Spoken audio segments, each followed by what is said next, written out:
5 heures passées de 41 minutes, on va aller donc, M. Valli, avec ce sujet, les Pogba, justement. Qu'est-ce qui se passe dans cette famille? Je ne comprends pas trop. Effectivement, la famille Pogba est en train de se déchirer. C'est bien le mot qu'il faut employer lorsqu'on parle de cette histoire. C'est une histoire de maraboutage, de fusil d'assaut, d'extorsion, en réalité. C'est Paul Pogba qui... l'histoire, d'ailleurs, se déroule, commence en mars dernier, quand Paul Pogba, profitant d'un match de l'équipe de France, se rend dans son quartier d'origine, le quartier où il a grandi à l'époque. Alors donc, selon lui, il aurait été pris dans un guet-apens par, comment on appelle ça, certains de ses amis d'enfance qui, pour eux, Paul Pogba ne serait pas reconnaissant, qu'il ne les aurait pas... Il les aurait oubliés après sa réussite financière. Donc, il est interpellé par rapport à cela. Et ces gens ne lâchent pas l'affaire. Plusieurs mois après, ils vont débarquer, comment on appelle ça, chez Paul Pogba, armés de fusils d'assaut et cagoulés, et le menaçant de payer 13 millions, sinon il diffuserait un certain nombre de données numériques, notamment des messages vocaux, messages vocaux dans lesquels Paul Pogba aurait, il faut bien mettre au conditionnel, aurait demandé de faire du maraboutage contre Kylian Mbappé. Voilà, donc Paul Pogba a donc porté plainte pour tentative d'extorsion et menace, en bande organisée, et menace sur sa personne. Mais ce qui est le plus difficile encore à supporter dans cette affaire, c'est que Paul Pogba affirme que son frère, Mathias Pogba, serait impliqué dans cette tentative d'extorsion.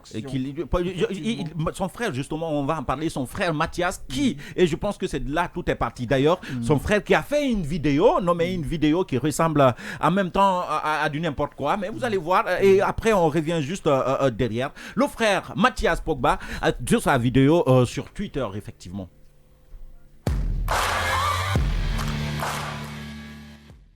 Frère du champion du monde Paul Pogba joue actuellement à la Juventus de Turin, après un passage décevant à Manchester United.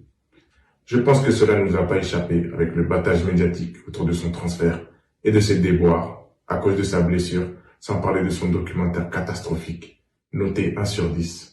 Waouh. Actuellement, mon frère se rétablit dans l'objectif de participer à la future Coupe du Monde qui se jouera dans pas longtemps, comme vous le savez tous. Ceci dit, si je fais cette vidéo aujourd'hui et me lance dans cette démarche, c'est que j'estime que le public français, italien, espagnol, anglais, ce qui veut dire le monde entier, ainsi que les fans de mon frère, et plus encore l'équipe de France, la Juventus, les coéquipiers de mon frère et ses sponsors, méritent de savoir certaines choses, afin de décider en toute connaissance de cause s'il mérite vraiment l'admiration, le respect et l'amour du public, s'il mérite sa place dans l'équipe de France et l'honneur de jouer la Coupe du Monde, s'il mérite d'être titulaire à la Juventus, s'il est une personne digne de confiance que n'importe quel joueur voudrait avoir à ses côtés. Et enfin, est-ce qu'il est digne d'être pris comme représentant et modèle pour la jeunesse du monde, des quartiers populaires et bien sûr par les grandes marques. Aussi, ce que vous apprendrez à propos de Rafaela Pimienta, son avocate, sa seconde mère, vous permettra de vous faire une idée sur son intégrité et son professionnalisme, sur sa loyauté et de savoir si elle mérite de prendre la relève dans l'écurie Mino Raiola. Cela permettra aux joueurs de l'écurie et à ses clients de savoir si elle mérite de les représenter et veiller à leurs intérêts.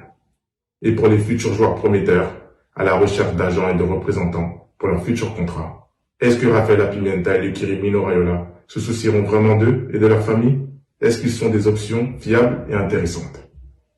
Je pense que ce que j'ai à dire risque d'intéresser beaucoup de monde. D'ailleurs, je vous parlerai aussi de choses très importantes à propos de Kylian Mbappé, la star du football mondial. Et il y aura des éléments et de nombreux témoignages pour confirmer mes propos. Tout ça risque d'être explosif et de faire grand bruit. Aussi, je présume que vous avez beaucoup de questions et que vous vous demandez les raisons de mes actions. Tout sera révélé en temps et en heure. Alors, abonnez-vous, partagez en masse, commentez et surtout, restez à l'écoute. À très bientôt.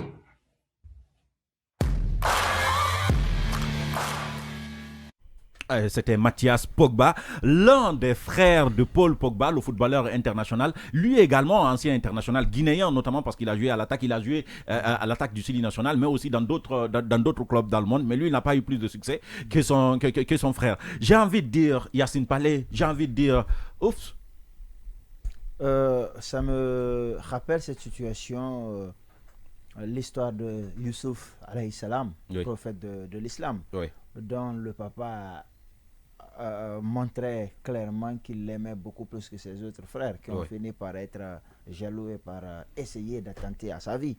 On connaît la suite de l'histoire. Mathias et son frère jumeau aussi est là-bas, comment il s'appelle, Florentin. Ils sont des frères jumeaux. Mais on n'entend jamais parler d'eux. On n'entend que la maman de Pogba, la maman de Paul plutôt. On n'entend pas la maman de Pogba. Je pense que ça peut entraîner des inimitiés. Ça commence par là. Ils ne sont pas de même mère. En tout cas... Si. C'est ce que je suis en train de dire. Ils sont de la même maman, mais on entend tout le temps la maman de Pogba, mais jamais la maman de Paul, mais jamais la maman des frères Pogba. Et ça pose problème.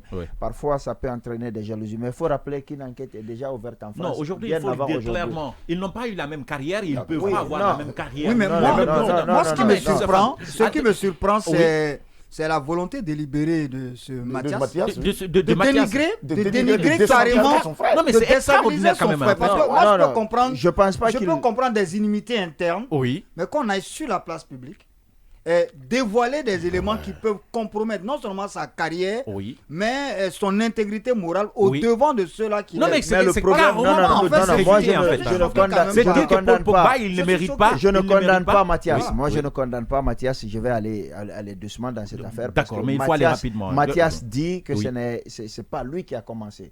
Par rapport à une enquête qui avait été ouverte pour extorsion de fonds et autres, que la police lui aurait demandé. Là-bas, il aurait chargé son frère Mathias devant les enquêteurs. C'est face à ça. Mais Mathias, c'est le grand frère Yassine. Oui. Mathias, c'est le grand frère Yassine. Là, on parle de police, là. Oui, mais il a dit que parmi les braqueurs, ceux qui lui ont mis la pression, il a, semble-t-il, reconnu son frère. Et Mathias est aussi dans son droit de se défendre. Et Mathias dit... Non, mais Mathias dit... Ça, ce n'est pas une valeur à défendre. Mathias, qu'il porte plainte pour dénonciation calomnieuse, mais je ne comprends pas qu'on fasse des sorties médiatiques aussi puante pour salir qu'on appelle ça. Je peux terminer par allez-y. Mathias a dit que prochainement, dans ses déclarations, il enverra des témoignages et des faits. C'est un gros n'importe quoi, Yassine. On ne défend pas ça. Ça veut dire la plainte portée pour escroquerie, extorsion, corrobore avec ce que Mathias est en train de faire.